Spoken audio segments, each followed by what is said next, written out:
আল্লাহ পাক রব্বুল ইজ্জাত জুল জালাল ওয়াল ইকরামের ফজল কারাম, রব্বুল আলামিনের অপরিসীম ইহসান, মেহেরবানি, দয়া। আল্লাহ তাআলা আমাদেরকে আজ ২৬ এপ্রিল ২০২৫ রোজ শনিবার কুমিল্লা জেলা দেবিদ্বার উপজেলাধীন কুরসাফ ইসলামিয়া হাফিজিয়া মাদ্রাসার উদ্যোগে ষষ্ঠ ত্রৈমাসিক ইসলাহি মাহফিলে আল্লাহ তাআলাই আমাদেরকে আসবার বসবার আল্লাহর জন্যই জমা হওয়ার তৌফিক দান করেছেন। এজন্য আমরা সকলেই বলি আলহামদুলিল্লাহ। কোরআনুল কারীমের প্রথম পারা, দ্বিতীয় সূরা, সূরাটির নাম সূরায়ে বাকারা। এই সূরার ৩টি আয়াত ৮, ৯, ১০, এই ৩টি আয়াত আমি আপনাদের সামনে তেলাওয়াত করেছি। ইনশাআল্লাহ অল্প একটু সময়ের মধ্যে এই ৩টি আয়াতকে সামনে রেখেই আমরা সামান্য কিছু কথা আরজ করতে চাই। আল্লাহ তাআলা আমাদেরকে বলার, শোনার, বুঝার তৌফিক দান করেন। মূলত সূরায়ে বাকারা কোরআনুল কারীমের দ্বিতীয় সূরা। এই সূরার অন্যতম বৈশিষ্ট্য হলো এই সূরাটি হচ্ছে কোরআনুল কারীমের সর্ববৃহৎ সূরা, সবচেয়ে বড় সূরা। ২৮৬ আয়াত এই সূরার মধ্যে। এই সূরার দ্বিতীয় বৈশিষ্ট্য হলো কোরআনুল কারীমে শরীয়তের সবচেয়ে বেশি হুকুম আহকাম এই সূরার মধ্যে। ইসলামী শরীয়তের অনেক বিধিবিধান আল্লাহ তাআলা এই সূরার মধ্যে উল্লেখ করেছেন। এই সূরাকে সানামুল কোরআন বলা হয়। অর্থ হলো ষাঁড় বা বলদ, গরুর মধ্যে যে আইটেম, এদের পিঠ বরাবর মাঝখানে একটা কুজ উঁচা থাকে, এটা কি বলি আমরা, চুটি, চুটি এই মাঝখানে থাকে, দেখো, মানে এটা একটা উঁচু জায়গা। তো কোরআনুল কারীমের সবচেয়ে উঁচু জায়গা বলা হয় এই সূরায়ে বাকারা, এই চুটি।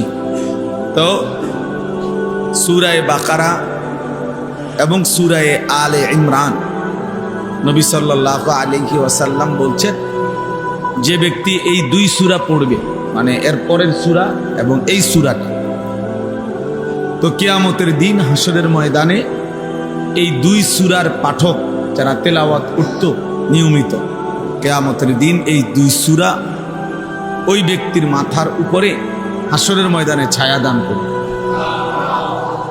যখন ভীষণ তাপ হবে, ইয়াউমা লা যিল্লা ইল্লা যিল্লু, সেদিন কোনো আলো, মানে ছায়া থাকবে না, ভীষণ এই উত্তাপের মধ্যে এই দুই সূরা তেলাওয়াতকারী, তো এই দুই সূরাই আল্লাহর কুদরতে ওই ইমানদার ব্যক্তির মাথার উপরে ছায়া দান। কোরআনুল কারীমের প্রত্যেক সূরা অনেক ফজিলত আছে। প্রতি সূরা, ছোট বড় যেই কোনো সূরার ফজিলত আছে। আমরা আসলে কোরআনুল কারীম তেলাওয়াত করতেই জানি না, করি না। অসংখ্য মুসলমান ইচ্ছে করে বুঝে শুনে আল্লাহর কোরআন তেলাওয়াত করে না, জানেই না। হাজার হাজার মুসলমান এই কথাটা শুনছে যে আল্লাহর কোরআন তেলাওয়াত করা আমাদের দায়িত্ব, কিন্তু বয়স্ক মানুষ, সময় আছে, ইচ্ছা করেই কোরআন শরীফ শিখে না। এই বৈশা বৈশা পান খায়, বন খায়, চা খায়, গপ মারে, ফালতু কথায় সময় নষ্ট করে, বৈশা বৈশা জিমায়, চা দোকানে আড্ডা দেয়, নায়াতপুরের লগে দুষ্টামি করে, এই বইয়া বইয়া বৈশা থাকে। কি করেন কয় না, কোনো কাম নাই, এমনি বইয়া। অথচ ১ লাইন ২ লাইন করে করে যদি আল্লাহর কোরআন শিখত, শিখা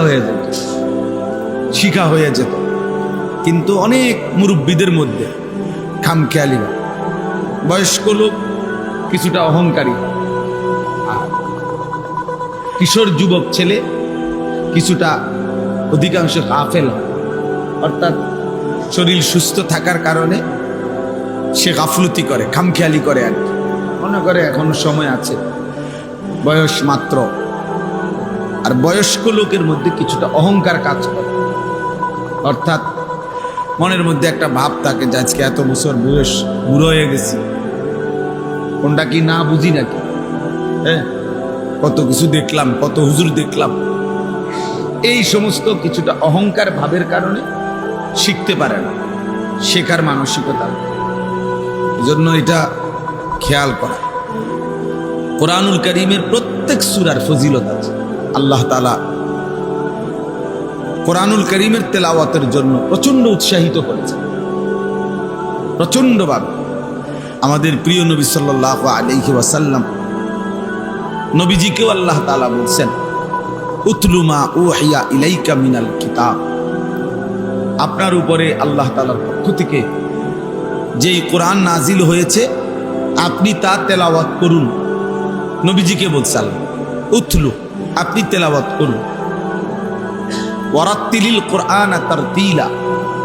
আল্লাহ তাআলা বলছে রাত্রি জেগে, রাত গভীরে আপনি যখন আল্লাহর জন্য জাগবেন তাহাজ্জুদের নামাজে, তো এই সময় বিশুদ্ধতার সাথে ধীরে ধীরে মহব্বতের সাথে কোরআনুল কারীম সহি শুদ্ধ তিলাওয়াত করুন। তো আল্লাহ নবী সাল্লাল্লাহু আলাইহি ওয়াসাল্লামকে আল্লাহ তাআলা বলছেন, কোরআন শরীফে আছে নবীজি নিজে বলছেন যে আল্লাহ তাআলা আমাকে কোরআন তেলাওয়াত করতে আদেশ করেছেন। তাহলে নবীজি সাল্লাল্লাহু আলাইহি ওয়াসাল্লাম কোরআনুল কারীম তেলাওয়াত করতেন। তাহলে আপনারা যারা মাঝ বয়সী আছেন, আপনাদের এই শেষ সময়টা আল্লাহর কোরআন শিখা, কোরআনুল কারীমের তেলাওয়াতের মধ্যে কাটানো উচিত। এটা একটা গুরুত্বপূর্ণ আমল। আফদালুজ যিকরি তিলাওয়াতুল কোরআন। নবী সাল্লাল্লাহু আলাইহি ওয়াসাল্লাম বলছেন সর্বশ্রেষ্ঠ জিকির হলো কোরআনুল কারীমের তেলাওয়াত। কোরআনুল কারীমের তেলাওয়াত সমস্ত বুজুর্গানে দ্বীন, আউলিয়ায়ে কেরাম, সাহাবায়ে কেরাম, ওনাদের অন্যতম একটা বৈশিষ্ট্য, ওনারা বেশি থেকে বেশি কোরআনুল কারীম তেলাওয়াত করতেন, কোরআন শরীফ তেলাওয়াত করতেন। এই জন্য কোরআনুল কারীম বেশি বেশি তেলাওয়াত করা এটা একজন মুমিনের সিফাত, মুমিনের বৈশিষ্ট্য। কোরআনুল কারীমের মধ্যে আছে, আল্লাহ তাআলা বলেন ইন্নাল্লাযীনা ইয়াতলুনা কিতাবাল্লাহ ওয়া আকামুস সালাহ ওয়া আনফাকু মিম্মা রাযাকনাহুম সিররাও ওয়া আলানিয়া ইয়ারজুনা তিজারাতাল। এই ছেলে, এই বেটা বাইরে গিয়ে কথা বল, বেটা ফালতু কথা কার, বাইরে যাও, ফাজলামি করার জায়গা নাই এনে। জানো এটা মসজিদ, যে জানো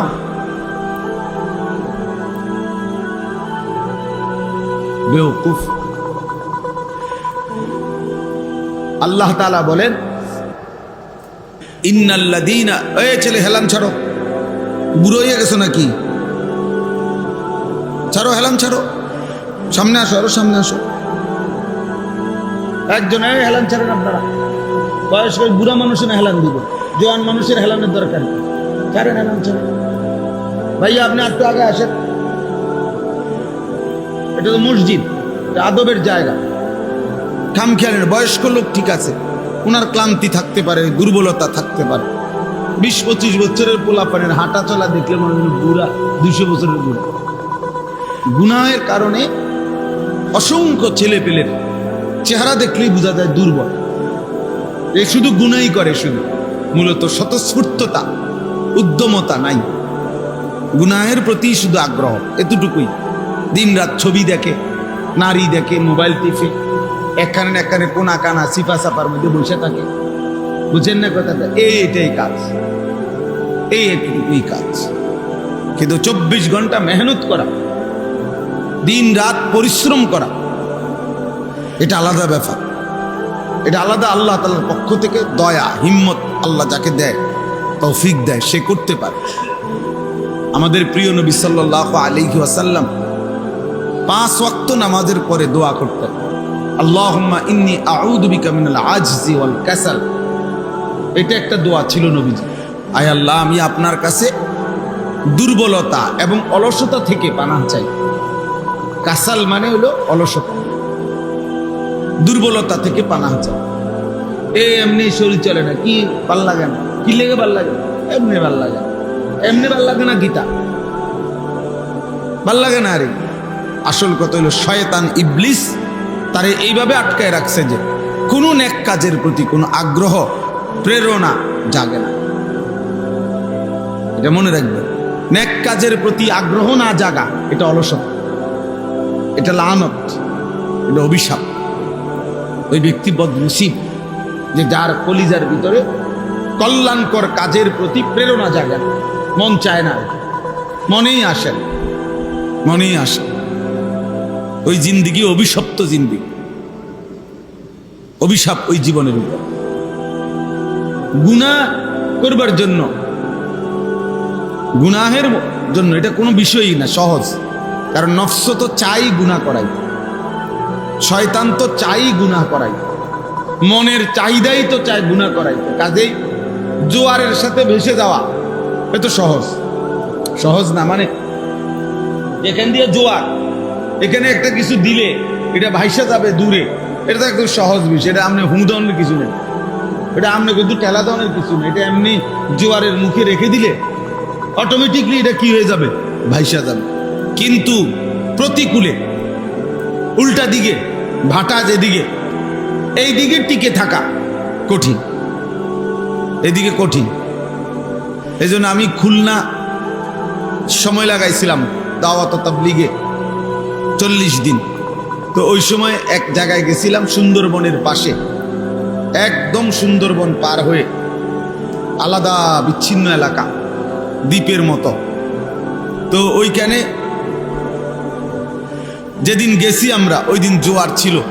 তো ওই দিন ট্রলার দিয়ে যাইতে যতক্ষণ লাগছে, আসবার দিন যখন 3 দিন পরে আসছি তখন ভাটা ছিল, তখন তার চাইতে প্রায় 3-4 ঘন্টা সময় বেশি লাগছে আসতে। তাহলে বোঝা গেল প্রতিকূলে আসাটা কঠিন। এই জন্য গুনায় ভেসে যাওয়া, এই সমাজে অশ্লীলতা, অসভ্যতা এ তো সবাই করছে, নারী, ছবি, মোবাইল, দিন রাত এর মধ্যে ভেসে গেছে আপনার ছেলে, এটা তো সহজ। কিন্তু ইমানের উপরে, ইসলামের উপরে, তাকওয়ার উপরে, সেজদার উপরে, আল্লাহর ইবাদতের উপরে আপনার আমার নিজের কিংবা কেউ টিকে আছে, এটা বড় কঠিন। কিন্তু সফলতা ওই ব্যক্তির জন্যই, কামিয়াবি ওই ব্যক্তির জন্য। অপদার্থের জন্য পৃথিবীতে কোনো অপদার্থ, কোনো পাপী, কোনো নাফরমানের জন্য পৃথিবীতে কোনো ধন্যবাদ নাই, আখেরাতে তো নাই, পৃথিবীতেও কেউ তাকে সম্মানিত মনে করে না। কোনো ক্ষমতা বলেন, দাপট বলেন, টাকা পয়সার জোর বলেন, যে যতক্ষণ দেখাইতে পারছে এতক্ষণই হয়তো কিছু নগদ কিছু দেখাইছে, কিন্তু একটু কাইথিয়ে গেছে তো পৃথিবীর মানুষ তাকে থুতু ছাড়া, ছি ছি ছাড়া আর কিছু করে নাই, আর কিছু করে না। একটা সময় দেখলাম আপনার 16টা বছর দেখলাম রাস্তায় রাস্তায় পোস্টার, ব্যানার, ফেস্টুন, মাহফিলের নেতা, ফেতা, অতিথি সবই তো দেখতাম ফ্যাসিস্টের দোসরদেরকে। কই এখন নাই, যে নাই, এখন যে কত তাবিজ দিব কেউ, এইটাও তো নাই। কেউ যদি বলে একটা তাবিজের লেগে যদি কবিরাজে কয় যে অমুকখান থেকে কদুর অনুমান আনতেইব, এমন তো পাইতো না। তো এরা একসাথে হারাই গেল কেমন? এখন কই সেই অহংকার কোথায়, সেই দাপট কোথায়? আমরা তো সবাই দেখছি, আমরা তো এই দেশেই বড় হইলাম, গত 16টা বছর তো আমরাই ছিলাম এই দেশে, দেখছি তো। কই সেই অহংকারীরা কোথায় এখন? সেই অহংকারীরা কোথায়? ওই ব্যানারওয়ালা, ওই পোস্টারওয়ালারা এখন কোথায়? ওই ফেস্টুনওয়ালারা এখন কোথায়? ওই নেতাগিরি এখন কোথায়? এখন কোথায়? আল্লাহ তাআলা যদি নিরাপত্তা সরায় নেয় আর তখন কোনো মখলুক বাচ্চাও তখন আর ইজ্জত করে না। আল্লাহ সুখে রাখলেই সুখে থাকা, আল্লাহ দুঃখে রাখলে দুঃখে থাকা। মূলত এটা সত্য কথা, এটা বোঝা উচিত আমাদের। আমাদের ছেলেপেলেরা বুঝে না, এতে মনে করছে এদের বাপের জোরে, তার বাপ বিদেশ, তার সমস্যা কি? তোমার সমস্যা তুমি জানো না। তে মনে করছে তার বাবার চাকরি আছে, টাকা পয়সা আছে, আর আমার বাবা যেহেতু আমার বাধা দেয় না, মা কিছু বলে না, অতএব আমার অসুবিধা কি? নারী দেখবো, ছবি দেখবো, চুল ফিরাবো, পথে পথে আড্ডা দেব, এই অসভ্যতার নোংরামির মধ্যে জিন্দিগি শেষ করে দিচ্ছি। এই জন্য মনে রাখবেন, নেক কাজের প্রেরণা না জাগা, অন্তরের মধ্যে না আসা, এটা অনেক বড় অভিশাপ। কেন দিনের পর দিন একজন ব্যক্তি নিজে মুসলমান জানার পরেও তার নামাজ পড়তে মন চাইবে না কেন? তোর মনের উপরে কোন গজব পড়ল? কোনদিন ফজরের নামাজ পড়তে 365 দিনে একদিনও মন চাইল না? তোর মনের উপরে কোন লানত পড়লো রে? কোন লানত পড়লো তোর মনের উপরে? কেমনে এত বড় লানত তোর পড়লো তোর উপরে যে তোর এক ওয়াক্ত নামাজ পড়তে কোনোদিন মন চায়? এমন নাফরমান নাই সমাজ? এক বছরে আমি 10 বছরও তো পড়ছে না ফজরের নামাজ, জানি না ফজরের নামাজ কি? তা ফজরের নামাজ কি? তা আবার তাহলে কি পরিমাণ অভিশাপ তার কলজাটার মধ্যে, আল্লাহর লানত তার উপরে নাই তো কি? কোরআন শরীফ স্পষ্ট আছে, সেজদা না দিলেই লানত পড়ে। ইবলিস সেজদা দেয় নাই, আল্লাহ তাআলা কি দিছে? তাকে লানত দিছে। ওয়া ইন্না আলাইকা লানাতা ইলা ইয়াউমিদ্দিন। ইবলিস সেজদা দিলা না, কিয়ামত পর্যন্ত তোর উপরে আমি আল্লাহর লানত। কোরআন শরীফের আয়াত। তাহলে যে সেজদা দেয় না তার উপরে আল্লাহর লানত। প্রতি ওয়াক্ত নামাজে কতগুলো সেজদা ছুটে যায়, তাহলে তার উপরে কি পরিমাণ লানত? এত লানত পড়ার পরে যে তুই বেটা অনেক বাচ্চা রয়েছ, এটাই তো সুখ, এটাই তো আসতেন। আজকের মাগরিবের নামাজ মনে করেন 5 রাকাত নামাজও যদি পড়ে তো 5 রাকাতে 10টা সেজদা। যে নাফরমান পড়ে নাই তার এক ওয়াক্তেই তো 10টা সেজদা ছুটে গেছে। আর ইবলিসের সেজদা ছুটছে কয়টা? একটা মাত্র, একটা সেজদা। এতেই আল্লাহ তাআলা বললেন কিয়ামত পর্যন্ত লানত। তাহলে সেজদাবিহীন মানুষ কি পরিমাণ অভিশপ্ত, কি পরিমাণ অভিশপ্ত। ভাত খায়, বেটা মনে করি কই অভিশাপ বলে তো আমি ভাত খাইতে এলাম না। বেটা জানোয়ারও তো খানা খায়, জানোয়ার খানা খায় না তো? খানা খাইলে কিছে, ঘুম গেলে কিছে? গড় দুয়ার তো সব প্রাণীরই আছে, প্রত্যেক প্রাণীরই তো তার অবস্থা অনুপাতে থাকার জায়গা আছে না? যৌন চাহিদা তো জানোয়ারেরও পূরণ হয়, গরু ছাগলের তো বাচ্চা কাচ্চা হয়। তো জীবন মানে এতটুকু, শুধু ভাত খাইলাম, ঘুম যাইলাম, পেশাব পায়খানা করলাম আর যৌন চাহিদা পূরণ করলাম, খালাস। এরই নাম জীবন? এ তো জানোয়ারের জীবন, হাইওয়ানের জীবন এটা। তো চতুষ্পদ জন্তু তো খায়, ঘুমায়, পেশাব পায়খানা করে, চতুষ্পদ জন্তু যৌন চাহিদা পূরণ করে। এজন্য এটা ভাবা উচিত। আল্লাহর কথা, কোরআনের কথা, ইবাদতের প্রতি আগ্রহ আল্লাহর নিয়ামত। বাবা, এটা নিয়ামত। নবী সাল্লাল্লাহু আলাইহি ওয়াসাল্লাম এই জন্য আল্লাহর কাছে ইবাদতের তৌফিক চাইতেন, তৌফিক চাই। আল্লাহুম্মা ওয়াফফিকনি, আল্লাহ আমাকে তৌফিক দেন, লিমা তুহিব্বু ওয়া তারদা, যে আমল আপনি ভালোবাসেন, যে কাজ আপনি পছন্দ করেন, এমন আমলের তৌফিক দান। আল্লাহ আপনি সক্ষমতা না দিলে আমি পারবো কেমন? নবীজি সাল্লাল্লাহু আলাইহি ওয়াসাল্লাম দোয়া করতেন, আল্লাহুম্মা আইন্নি আলা যিকরিকা ওয়া শুকরিকা ওয়া হুসনি ইবাদাতিক। নবীজির দোয়া ছিল, প্রত্যেক নামাজের পরে নবীজি 3 বার এই দোয়া করতেন যে হে আল্লাহ, আপনার জিকির, আপনার শুকর এবং আপনার ইবাদত সুন্দরভাবে করতে আপনি আমাকে সাহায্য করেন। আল্লাহুম্মা আইন্নি, আপনি সাহায্য করেন। আপনি তৌফিক না দিলে, আপনি শরীরখানা সুস্থ না রাখলে আমি সেজদা দিব কিভাবে? আমি নামাজ পড়বো কিভাবে? আমি আপনাকে ডাকবো কিভাবে? এই কারণে ইবাদতের ক্ষেত্রে যত্নবান হওয়া উচিত। গুনাহ থেকে না বাঁচলে ইবাদতের তৌফিক, আগ্রহ, উদ্দীপনা, প্রেরণা, জজবা আসবে না। আল্লাহ আমাদেরকে ইবাদতের আগ্রহ দান করেন। তাইলে বলতেছিলাম কোরআনুল কারীম তেলাওয়াত করা উচিত। জওয়ান বলেন, বৃদ্ধ বলেন, স্কুল পড়ুয়া বলেন, কলেজ পড়ুয়া বলেন, মুসলমান মাত্রই আল্লাহর কোরআন শেখা উচিত। মুসলমান অথচ কোরআন শরীফ পড়তে জানে না, এটা কি ধরনের মুসলমান? প্লাস্টিক মুসলমান, ফালতু মুসলমান, আকামলা মানুষ। মুসলিম পরিচয় দিয়ে আল্লাহর কোরআন পড়তে পারে না, এর চাইতে বড় দুর্ভাগা, বদনসিব আর কি হতে পারে? যে মালিক আমাকে সৃষ্টি করেছেন, যিনি আমাকে চোখ দিয়েছেন, যিনি আমাকে জিহ্বা দিয়েছেন, যার ইচ্ছায় আমি কথা বলি, যার ইচ্ছায় আমি দেখি, সেই আল্লাহ তাআলার কালাম তার দেওয়া চোখে আমি দেখেও পড়তে পারি না, জবান দিয়ে পড়তে পারি না। তাহলে এই জিহ্বার অর্থ কি? এই চোখের লাভ কি? সার্থকতা কি?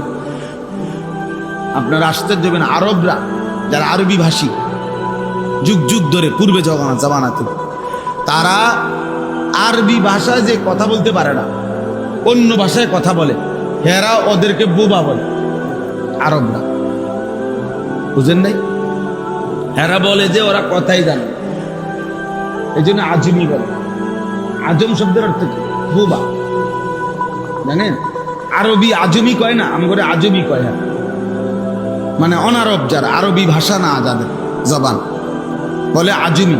আজম মানে বোবা, অর্থাৎ তারা আমগো বা অন্য ভাষাটাকে ভাষাই মনে করে।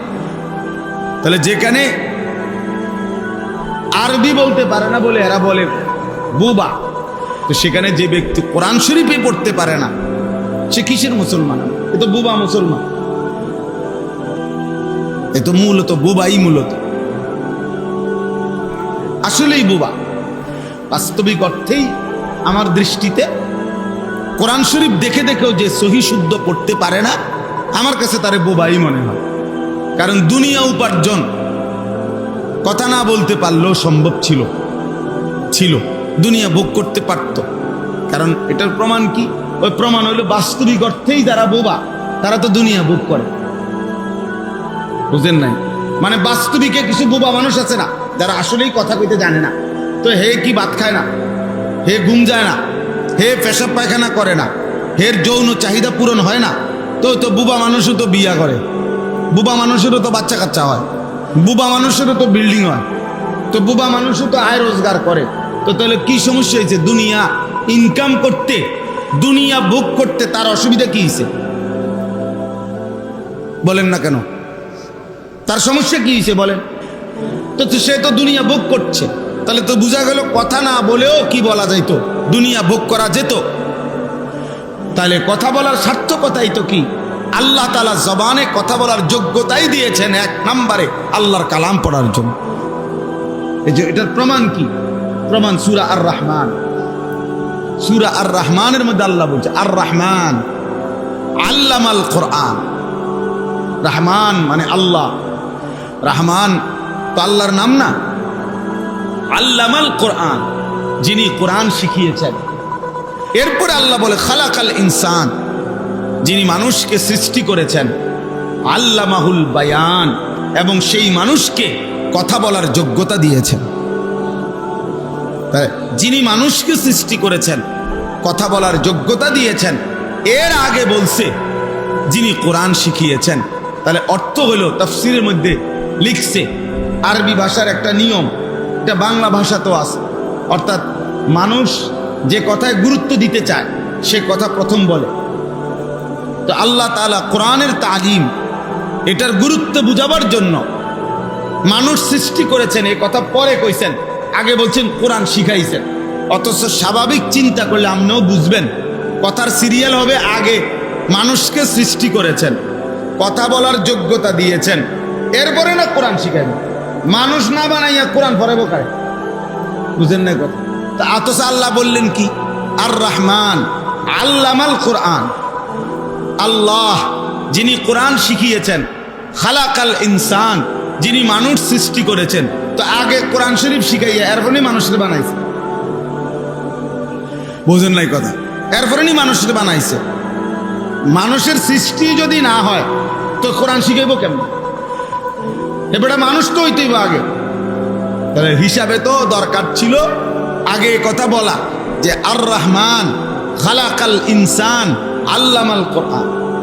আল্লাহ রহমান, যিনি মানুষকে সৃষ্টি করেছেন এবং যিনি কোরআন শিখিয়েছেন। তাহলে এটা পরে বলা দরকার ছিল না, কিন্তু আল্লাহ এটা আগে বলছেন।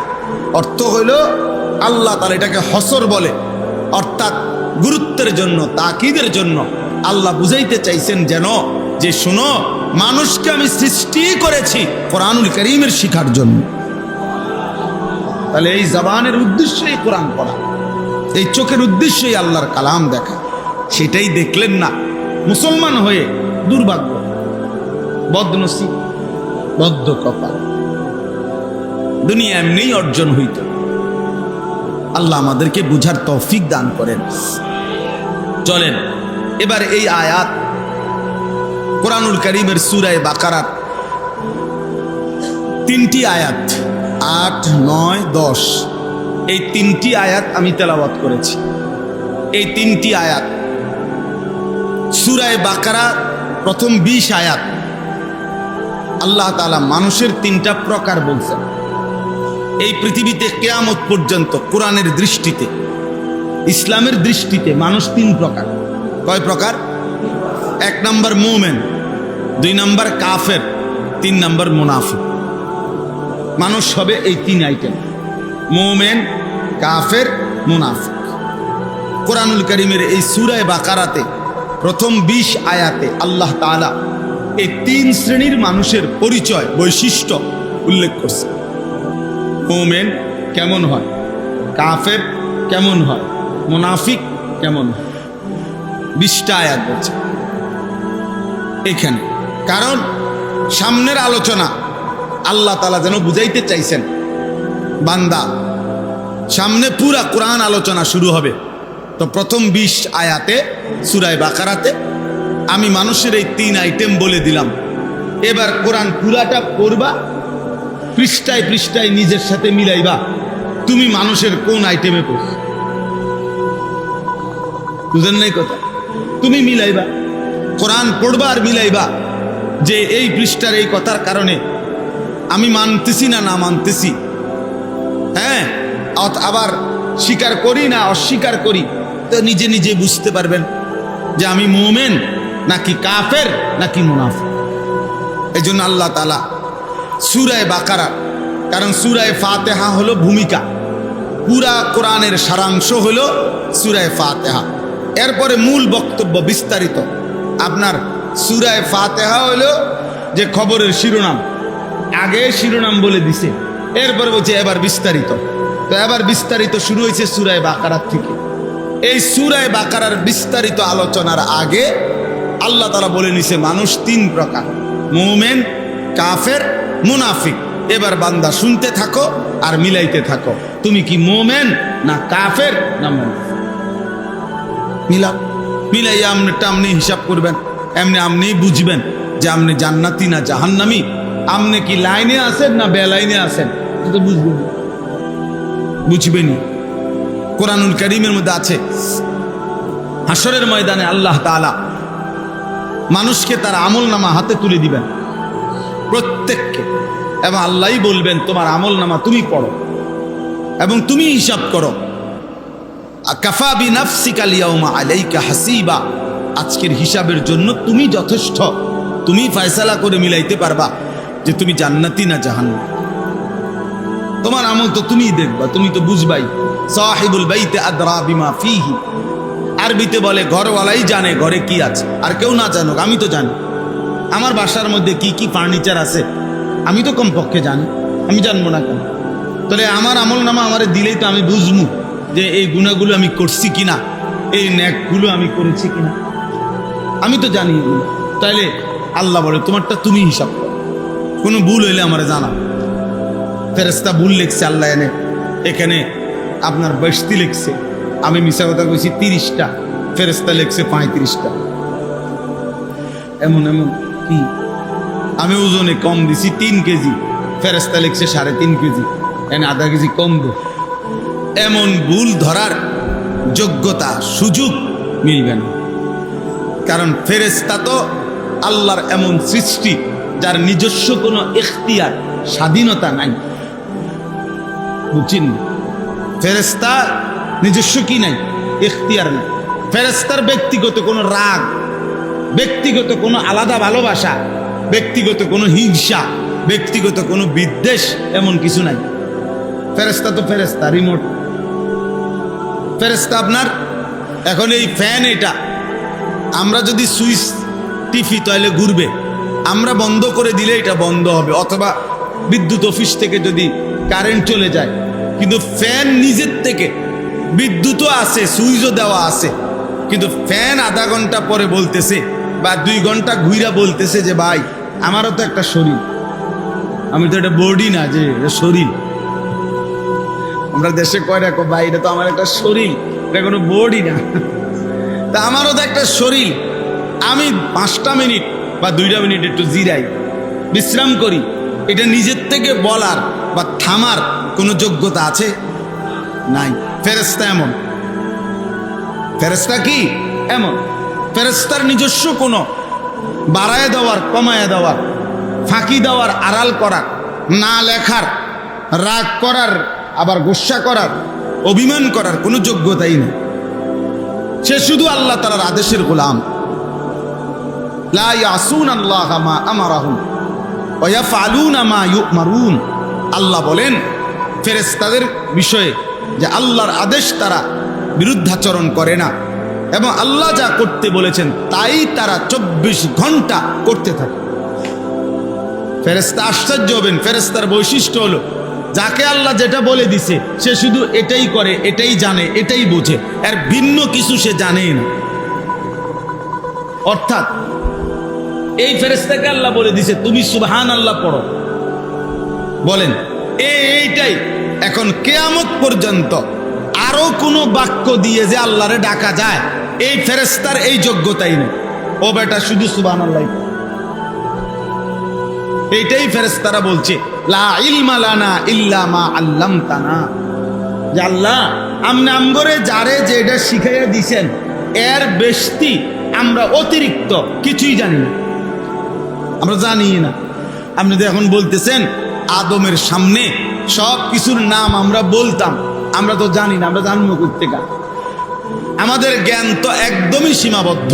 আপনি আমাকে যারে যে দূর যেটা বলছেন এইটাই আমরা শুধু জানি, এর ব্যতিক্রম কিছু জানি না, এর অতিরিক্ত কিছু জানি না।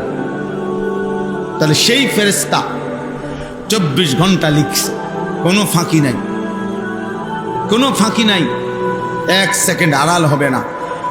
ইয ইয়াতালাক্কাল মুতালাক্কিয়ানি আনিল ইয়ামিনি ওয়া আনিশ শিমালি কাঈদ।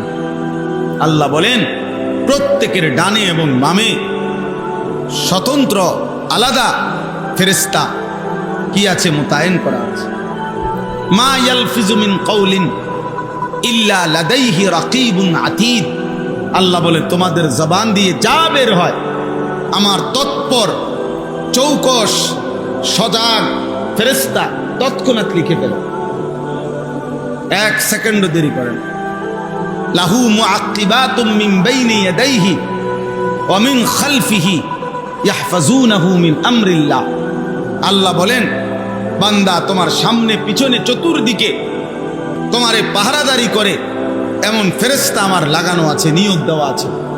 ইয়াহফাজুনাহু মিন আমরিল্লাহ, আল্লাহর যে কোনো আদেশ হুকুম তারা হেফাজত করে, তোমার ব্যাপারে সংরক্ষণ করে। অর্থাৎ আমাদের প্রত্যেকের সাথে শুধু ডানে বামে 2 জন ফেরেশতা এটা না, আরো ফেরেশতা আছে। ডানে বামে 2 জন ফেরেশতা তো লিখার আলাদা, আবার আমাদের এই জবানের কথা লিপিবদ্ধ করার জন্য আরেকজন ফেরেশতা আলাদা, উনি শুধু আমাদের কথাগুলো লিখে, আবার আমাদের চারদিকে আমাদেরকে হেফাজত করে, সংরক্ষণ করে। হ্যাঁ, এরকম আবার ফেরেশতা আছে। আমরা যে ঘুমাই আমাদের নাক তো খোলা থাকে, এই নাক দিয়ে যদি অহরহ ফুক ঢোকে। আমরা যে ঘুমাই আমাদের এই কান তো কি থাকে, খোলা থাকে, এই কান দিয়ে যদি বিষাক্ত কোনো পোকা ঢোকে, বাঁচবেন কেমন? আপনি কান তারে লাগাইয়া কেমনি শুইবেন? নাক বন্ধ করে শুইবেন কিভাবে? আপনি নিঃশ্বাস আসা যাওয়া করবেন। আল্লাহর পক্ষ থেকে ফেরেশতা ইয়াহফাজুনাহু, হেফাজত করে। আল্লাহ তোমাদের চারিদিকে ফেরেশতা আছে আমি আল্লাহর পক্ষ থেকে।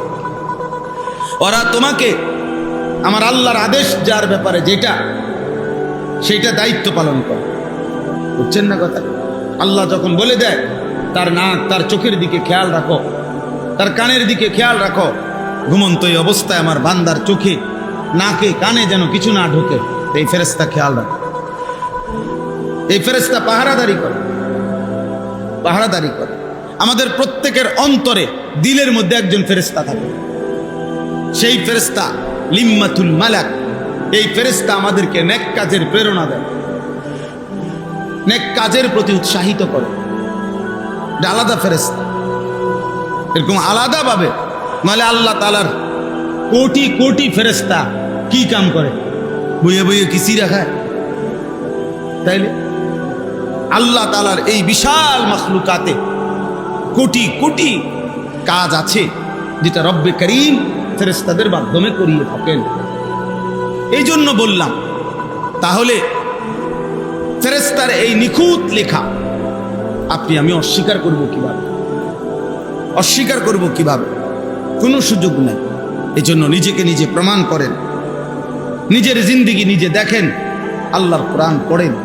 আল্লাহ শুরুতেই বলে দিছে, বান্দা মানুষ তিন প্রকার হবে, হয় মুমিন, নয় কাফের, নয় মুনাফিক। এর মধ্যে 20টা আয়াত ব্যবহার করছেন এই 3 আইটেম বুঝাবার জন্য। আবার এই 3 আইটেম বুঝাবার জন্য আলাদা আলাদা 3টা সূরাও নাজিল করছে। কোরআন শরীফে 3টা সূরা আছে। একটার নাম সূরা মুমিনুন, একটার নাম সূরা কাফিরুন। এটা অনেকেই পারেন, ছোট সূরাটা। কুল ইয়া আইয়ুহাল কাফিরুন লা আ'বুদু মা তা'বুদুন, এই সূরা। আরেকটা আছে সূরা মুনাফিকুন। তাহলে মুমিনদের নামে আলাদা সূরা আছে, কাফেরদের নামে আলাদা সূরা আছে, মুনাফিকের নামে আলাদা সূরা আছে। আবার কোরআন শরীফে আর প্রত্যেক সূরার মধ্যেই আল্লাহ তাআলা বিভিন্ন সূরায় মুমিন, কাফের, মুনাফিকের বহু বৈশিষ্ট্য, বহু পরিচয়, বহু শাস্তি, বহু নেয়ামত, পুরস্কার এগুলো উল্লেখ করছে। তাহলে কোরআনুল কারীমের মধ্যে পৃষ্ঠায় পৃষ্ঠায়, পাতায় পাতায় এই 3 শ্রেণীর আলোচনা। কোথাও শুনবেন মুমিনের আলোচনা, কোথাও কাফেরের আলোচনা, কোথাও মুনাফিকের আলোচনা। এই 3 শ্রেণীর আলোচনা। অতএব মানুষের এই 3 আইটেমের মধ্যে এই 20টা আয়াত শুরুতে আল্লাহ বলে নিছেন। এর মধ্যে 20 আয়াতের মধ্যে 5টা আয়াত প্রথম মুমিনের আলোচনা, 2 আয়াত মানে 6 এবং 7 এই 2 আয়াত হইল কাফেরের আলোচনা। আর 8 থেকে নিয়ে 20 13 আয়াত মুনাফিকের আলোচনা। মুনাফিকের কথা বলতে গিয়ে আল্লাহ 13টা আয়াত ব্যবহার করছে, কাফেরের কথা বলতে গিয়ে মাত্র 2টা আয়াত ব্যবহার করছে, মুমিনের কথা বলতে গিয়ে 5টা আয়াত ব্যবহার করছে। তো আমি আপনাদের কাছে যেই 3টা আয়াত পড়ছি, এই 3 আয়াত মুনাফিকের যেই আলোচনা, এই 13 আয়াতের প্রথম 3 আয়াত। এবার বুঝছেন?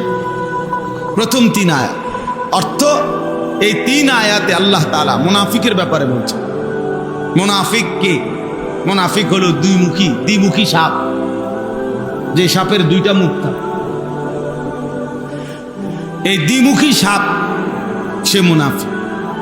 হুয়াল্লাযী ইউযহিরুল ইসলাম ওয়া ইউবতিনুল কুফরা, যে মুখে নিজেকে মুসলমান প্রকাশ করে অথচ যার অন্তরের মধ্যে, হৃদয়ের মধ্যে কুফরি, যে প্রতিনিয়ত তার দিলের মধ্যে আল্লাহর অবাধ্যতা, রাসূলের অবাধ্যতা, আল্লাহর কোরআনের বিরোধিতাটাই লালন করে, অথচ জবানে জিজ্ঞাসা করলে মুখে মুখে বলে আমি মুসলমান, তারে মুনাফিক বলে।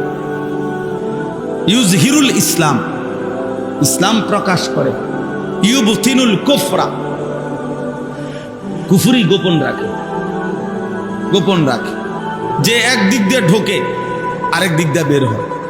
আরব দেশে এক ধরনের ইঁদুর ছিল, ইঁদুর, ইয়ারবু ইঁদুরের নাম, বড় বড় ইঁদুর ছিল। তাফসীরের মধ্যে আছে এই ইঁদুর আরব দেশের তার সিস্টেম ছিল ইন্দুরের, মনে করেন এখান দিয়ে গর্ত, ওই ইন্দুরটা, তো এই গর্তটা তো মুখ খোলা, তো এখান দিয়ে এসে ঢোকে, এখান দিয়ে এসে বাইর হয়। স্বাভাবিকভাবে যে কেউ দেখলে বুঝবো যে ইন্দুরের গর্তের মুখ যেহেতু এটা, তো সে ঢুকবে কোনান দিয়া, এন দিয়ে, তো বাইরেবো কোনান দিয়া, এদিক দিয়ে বাইরেব, ঠিক না কথা? কিন্তু এই ইন্দুর কি করত, এখান থেকে নিয়ে ওই মনে করেন 1 কিলো দূরে বা আধা কিলো দূরে, অনেক দূরে আরেক জায়গা দিয়া এই নিচের থেকে মাটি খুঁড়া খুঁড়া খুঁড়া খুঁড়া খুঁড়া খুঁড়া খুঁড়া খুঁড়া খুঁড়া ওই পর্যন্ত মাটি খুঁড়া এখানে একটা রাস্তা বানায় রেখে যাওনে, ওই মাথাত নিয়া সে মাটির একদম উপর পর্যন্ত সে খুইরা মাটি ক্লিয়ার করে রাখছে, পরিষ্কার করে রাখছে, শুধু উপরের যে লেভেলটা মাটি এইটা ফেলাইতো না। এমন বাটফা, বুঝছেন না কথা? মানে এই উপরের এই কদ্দুর মনে করেন পাতলা মাটিটা এ দূর রয়েছে আর এটা উপরে দিয়ে কেউ তাকাইলেও বুঝবে এনে কোনো মুখা নাই, এনে কোনো গর্ত নাই, কিন্তু উনি রেডি করে রাখছে পুরাটা। এখান দিয়ে যখনই তারে কেউ দৌড়ানি দেয় তো এখানে ঢুকে, তো ঢুকলে তো ওই ব্যক্তি মনে করে তেতেন দিয়ে বাইরে বাবা, কিন্তু সে এক দৌড়ে গিয়া ওইখান দিয়া খোঁচা দিয়েই বাইরে যায়। তো তখন আরবের মানুষ এরকম যখন কোনো ইঁদুরকে এদিক দিয়ে ঢুকা যখন দেখতো যে ওই দিক দিয়ে বের হয়ে গেছে, তখন এই আরবের মানুষ কথা বলতো, না ফাকাল ইয়ার বু, হায় হায় ইন্দুর মুনাফিকি করলি, কি করলা মুনাফিকি করলা, তুমি বুঝাইলা তুমি হেন্দিয়া অন্দিকে লাগা হেন্দিয়া। এই মুনাফিক হলো দ্বিমুখী, কথা বুঝছেন? অর্থাৎ যে বলল আমি মুসলমান, অথচ সে চলা ফেরা কথাবার্তায় ক্রিয়া কার্যে তার আচরণ ভিন্ন, বেঈমানের মতো, তাইলে এটা মুনাফিক না? কথা বলেন না কেন? মুনাফিক। আল্লাহ তাআলা এই আয়াতের মধ্যে কি বলে শুনেন, অমিনান নাসি মান ইয়াকুলু আমান্না বিল্লাহি ওয়া বিল ইয়াউমিল আখির। আল্লাহ বলেন বহু লোক এমন আছে যারা বলে, জবানে বলে, মান ইয়াকুলু, কাউল মানে মুখে উচ্চারণ করে, যারা মুখে বলে আমান্না বিল্লাহি ওয়া বিল ইয়াউমিল আখির, আল্লাহর প্রতি আমরা ঈমান এনেছি, আখিরাতের প্রতি আমি ঈমান এনেছি। তাহলে স্বাভাবিক দৃষ্টিতে আপনি তো বুঝছেন যে লোকটা মুখে বলতেছে আমি আল্লাহরে মানছি, আখিরাতকে মানি, তাহলে তো সেই ঈমানদারই। কথা বলেন না? ঈমানদার না? আল্লাহ নিজে বলতেছে ওমা হুম বিমুমিনিন, শোনো নিশ্চিত সে মুমিন নয়। সে আল্লাহ বলে না না না না, মুমিন না, সে মুমিন নয়, সে মুনাফিক। এটা মুনাফিকের জন্য আল্লাহ বলছে। তাহলে বলেন, কোন ব্যক্তি যদি শুধু জবান দিয়ে বলে আমি আল্লাহরে মানি, আখিরাতকে মানি, আল্লাহ নিজে বলতেছেন, যদি কর্মে তার ব্যতিক্রম বোঝা যায় অহরহ প্রতিনিয়ত, তো আল্লাহ বলেন ওমা হুম বিমুমিনিন, সে মুমিন নয়, সে মুনাফিক, সে মুনাফিক। তাহলে কি বুঝলেন? একেবারে স্পষ্ট বাংলায় বুঝলেন, শুধু মুখের স্বীকৃতি যথেষ্ট নয়, নিজেকে মৌখিকভাবে মুসলমান পরিচয় দেওয়া যথেষ্ট নয়। নয়তো আল্লাহ এটা বললেন কেন? ইউখাদিউন আল্লাহ ওয়াল্লাযীনা আমানু, আল্লাহ তাআলা বলেন এই মুনাফিক মনে করতেছে আল্লাহকে ধোঁকা দিচ্ছে, আল্লাহ বুঝতো না। আর কি প্রকৃত ঈমানদার যারা, তাদেরকে ধোঁকা দিচ্ছে। অনেক বাটপার, সিটার, সুদখোর, ঘুষখোর, হারামখোর, নাফরমান, পাপী, আলেম ওলামা এবং দিনদার শ্রেণী যারা নামাজ রোজা করে, পাক পবিত্র চলে, হালাল হারাম বাচ্চা চলে, ওরা আরে বোকা মনে করে, মানে এইটা আরে দূর বেটাই, এসব হুজুর মানুষ এটা বুঝে কি তা না? আমনে না বুঝেন, আমনে না খুব বুঝেন। হুজুররা চিরা খায়, আমনে না ভাত খান, আমরা শুধু বনে না খাই, আমরা বুঝবো করতে, ভাত খাইলেও না বুঝতাম, বুঝেন না কথা? আমরা কি বন খাই হুদা? আমরা ওদের সিরা বিজাইয়া খাই। এ আল্লাহ বলেন, মনে করে সে আল্লাহকে ধোঁকা দিচ্ছে, প্রকৃত ইমানদারদেরকে ধোঁকা দিচ্ছে। আল্লাহ বলেন ওমা ইয়াখদাউনা ইল্লা আনফুসাহুম ওমা ইয়াশউরুন, বাস্তবিক অর্থে এই নাফরমান মূলত নিজেকেই ধোঁকা দিচ্ছে, কিন্তু বুঝতেছে না। ইমানদার ধোঁকা খায় না। যে নামাজি সে ধোঁকা খাবে কেন? সে তো নামাজই পড়ে। ধোঁকা খাইছ বেটা তুই না, তুই নামাজ পড়ছ না। একজন লোক হালাল খায়, আমনে কই যে হে নি বোকা, হে তো নামাজ পড়ে, হে তো হালাল খাই। ধোঁকা খাইলা তো তুমি না, তুমি না ধোঁকা খাইলা, তুমি না শুধুমাত্র সামান্য দুনিয়া মিলাইতে গিয়া এত মিথ্যা, এত বাটপারি, এত সুদ, এত দুর্নীতি করলা, অথচ শেষ পর্যন্ত ভাত মাছ চাল ডাল গোস্ত যা খায়। আমরা যারা আলহামদুলিল্লাহ আল্লাহরে মানি, নামাজ পড়ি, সেজদা করি, হালাল পথে চলতে চেষ্টা করি, ওই একই ভাত মাছ গোস্ত এগুলোই আমরা খাই। কথা বলেন না কেন? কোন সুদখোর ঘুষখোর হেইতে যেটারে কয় টাইলস ব্যবহার করে, তা আমরা কিনলে টাইলস কি ভিন্ন কিছু? হ্যাঁ, কথা বলেন না কেন? কোন বাটপার সিটার ওই গরুর গোস্ত কিনলে যেটারে কয় গরুর গোস্ত, কোন নামাজি ইমানদার গোস্ত কিনলে কি আরেকটারে কয় গরুর গোস্ত। তো তুই আলাদা কি বুক করলি? আলাদা খিতা বুক করলা? বাটপার হারামখোর কি বুক করলা? কি আলাদা বুক করলা তুমি? একেবারেই ধোকা, মানে বোকামি করলো। আরে ওটা মনে করছে ওটা বহুত কিছু করছে, কিচ্ছু করছেন না। আপনি যেটি করছেন এটি ইমানদারও করছে। আপনার যা আছে তা ইমানদারেরও কি আছে। অতএব আল্লাহ বলেন মুনাফিক মূলত নিজেকে ধোকা দিচ্ছে, বুঝতেছেন? আল্লাহকে ধোকা দেয় নাই, আল্লাহকে ধোকা দেয় না, ইমানদারকে ধোকা দিতে পারে না।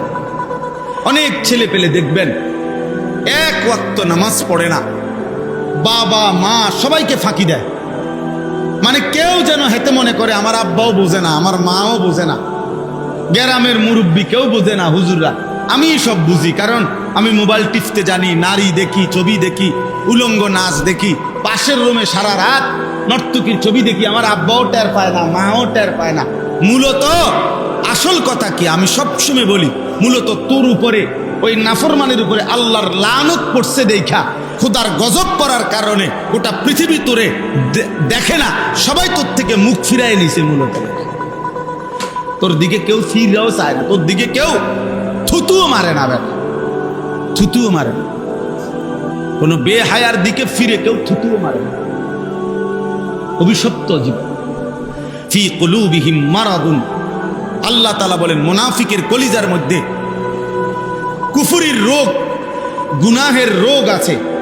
ফাজাদাহুমুল্লাহু মারাদা, আমি আল্লাহর সাথে সে লুকোচুরি করার কারণে আমি আল্লাহ তার সেই রোগ আরো বাড়িয়ে দিলাম। যা ঠিক আছে, ঠিক আছে, সেজদা দিবি না তবুও বলো মুসলমান, হালাল হারাম মেনস মানো না তবুও বলো মুসলমান, ঠিক আছে যা, এই বাটফারি করতেই থাক। বাতে তো তোর দরকার, তো নে ভাত খা। টাকাই তো দরকার তোর, তো খা, টাকাই নে, যা তোর টাকা দিলাম। তো দুনিয়ায় দরকার, বেডির নাচ গান হারাম না জায়েজ, তো ঠিক আছে যা, এগুলোর উপরেই তোকে ছেড়ে দিলাম, ছেড়ে দিলাম।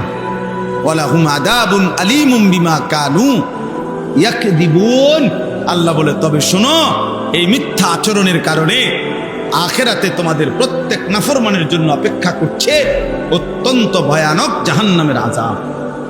অপেক্ষা কর, আমি দেখাবো।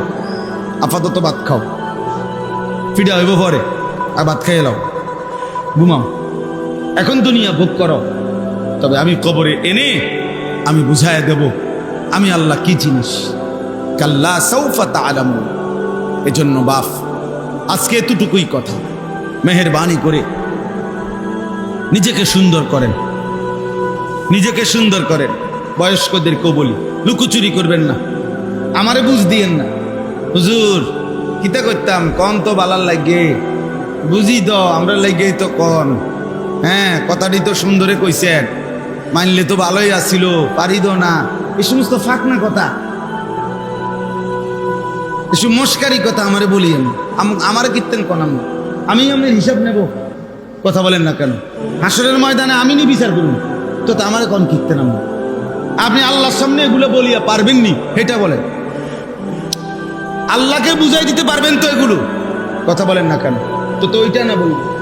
আল্লাহর সামনে কিভাবে বলবেন, আখেরাতে কিভাবে জবাব দিবেন সেটা বলেন। এই মিথ্যা, এই চুরি, এই সুদ, এই ঘুষ, এই ওজনে কম দেওয়া, এই হারাম রোজগার, এই নাচ গান, নারী ছবি, জিনা, ব্যভিচার, মদ, জুয়া, আমাদের ছেলেদের এই অসভ্যতা, আখেরাতে কি বলবা সেটা বলো। আল্লাহর সামনে কি বলবা? আল্লাহর সামনে কি বলবা? ওয়ালিমান খাফা মাকামা রাব্বিহি জান্নাতান। আল্লাহ বলেন, আমি আল্লাহর সামনে দাঁড়ায়া কিভাবে উত্তর দিবে, প্রশ্নের জবাব দিবে, এই ভয় করে যে গুনাহ ছেড়ে দেয়, আমি আল্লাহ ওয়াদা দিলাম তারে আমি 2টা জান্নাত দেব। ওয়া আম্মা মান খাফা মাকামা রাব্বিহি ওয়া নাহান নাফসা আনিল হাওয়া ফা ইন্নাল জান্নাতা হিয়াল মাওয়া। আল্লাহ বলেন, আমার সামনে দাঁড়ানোকে যে ভয় করে আর গুনাহ ছেড়ে দেয়, আমি আল্লাহ ওয়াদা দিলাম জান্নাতই একমাত্র তার ঠিকানা। আল্লাহ আমাকে বুঝার তৌফিক দান করেন, আমাদের প্রত্যেককে বুঝার তৌফিক দান করেন, ঈমান আমলের জিন্দেগি দান করেন, আখিরাতের ফিকির দান করেন। সর্বশেষ একটা কথা হলো, আপনারা অনেকে হয়তো শুনেছেন, আবার অনেকে হয়তো শুনেন নাই। সেটা হলো আমাদের বর্তমান অন্তর্বর্তী সরকার, এই অন্তর্বর্তী সরকার 5ই আগস্টের পরে জনগণের স্বতঃস্ফূর্ত সমর্থন নিয়েই ওনারা রাষ্ট্র পরিচালনা করছে এবং উল্লেখযোগ্য কোনো দ্বন্দ্ব কারোর সাথে এখনো পর্যন্ত বড়সড় হয় নাই। কিন্তু এই অন্তর্বর্তী সরকার বাংলাদেশের বিভিন্ন সেক্টরকে সংস্কার করার জন্যে 11টা সংস্কার কমিশন করছে। এর মধ্যে একটি হলো নারী সংস্কার কমিশন, অর্থাৎ নারীদের অধিকার, মর্যাদা ইত্যাদি ক্ষেত্রে প্রস্তাবনা দেওয়ার জন্য একটা কমিশন গঠন করছে। এরা এই নারী সংস্কার কমিশনে যে সমস্ত মহিলারা যাদেরকে এখানে সংস্কারের জন্য নিয়োগ দিছে, এরা 19 তারিখ, গত 19 তারিখ সরকারের কাছে একটা প্রতিবেদন জমা দিছে। 433টা সুপারিশ, 318 পৃষ্ঠা ব্যাপী নারীদের অধিকার মর্যাদার ব্যাপার। আশ্চর্যের বিষয় হলো, দুঃখের বিষয় হলো, অবাক করা বিষয় হলো যে এর মধ্যে তারা এই নারী সংস্কার কমিশন একেবারে প্রকাশ্যে এমন অনেকগুলো প্রতিবেদনে অনেকগুলো প্রস্তাব দিছে সরকারের কাছে, যেগুলো সরাসরি কোরআন এবং সুন্নাহ বিরোধী, সরাসরি বিরোধী, কোরআন সুন্নাহ বিরোধী। কমপক্ষে 10টা প্রস্তাবনা এরকম যেটা স্পষ্ট আল্লাহর কোরআন, রাসূলের সুন্নাহ এর একদম উল্টা কথা, একেবারে বিপরীত কথা। এর মধ্যে মনে করেন 1 নাম্বার, যে ইসলামী শরীয়তে নারী পুরুষের সম্পত্তি যে বন্টন, অর্থাৎ 2 জন মেয়ে আর 1 জন ভাই, এটা ইসলামী শরীয়তে কোরআনের সরাসরি বিধান। লিযাকারি মিসলু হাফজিল উনসায়াইন, অর্থাৎ 2 বোন 1 ভাই সম্পত্তিতে এভাবে বন্টন, নাকি এটা জানেননি আপনারা? এইটার অসংখ্য হিকমত, কারণ কোরআন সুন্নাহর মধ্যে আছে। কেন আল্লাহ তাআলা এইভাবে সিস্টেমটা করেছেন? কিন্তু এই মুরতাদরা, এই সংস্কার কমিশনের যেই সদস্য, এরা সরাসরি এটা প্রস্তাব দিছে যে এইটা সম্পূর্ণভাবে বৈষম্য, এইটা সংস্কার করা, নারীর বৈষম্য দূর করার জন্য অবশ্যই জরুরি। মানে কোরআনুল কারীমের এই বিধানকে বাদ দিয়ে নতুন করে কি করতে হবে? সংস্কার করতে হবে। আশ্চর্য বিষয়, অবাক করা বিষয়, অবাক করা বিষয়। ছেলে মেয়ে ধর্মীয় বন্ধনে বিবাহ ছাড়াও যে কোনো রকমে যদি কোনো ছেলে মেয়ে একত্রে থাকতে চায়, তাদেরকে রাষ্ট্র সমাজ কোনোভাবে বাধাগ্রস্ত করতে পারবে না।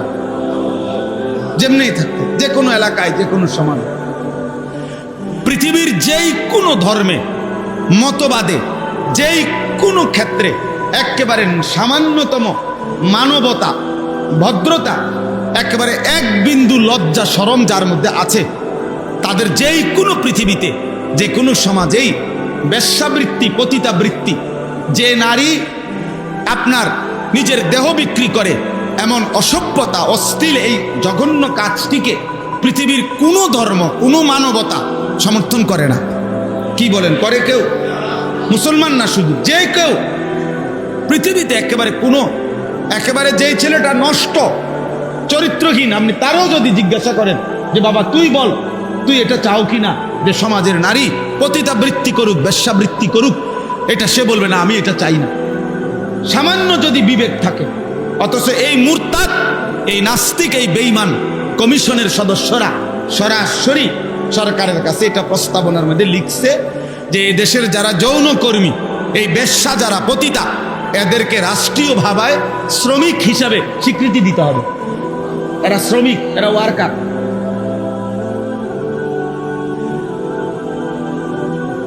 এরপরে এদের ঈমান আছে একথা বলার কোনো সুযোগ আছে? আরো অনেকগুলো আছে, এরকম আরো অনেক আছে। এরকম প্রকাশ্য ইসলাম বিরোধিতা, কোরআনের বিরোধিতা। এই সময়ে আইসা রীতিমতো আশ্চর্য আমরা, মানে অবাক। যেখানে ফ্যাসিস্টকে তাড়ানো হইল, জালেমকে দৌড়ানো হইল, সেখানে এরপরে এত বড় জালেম কেমনে থাকতে গেল?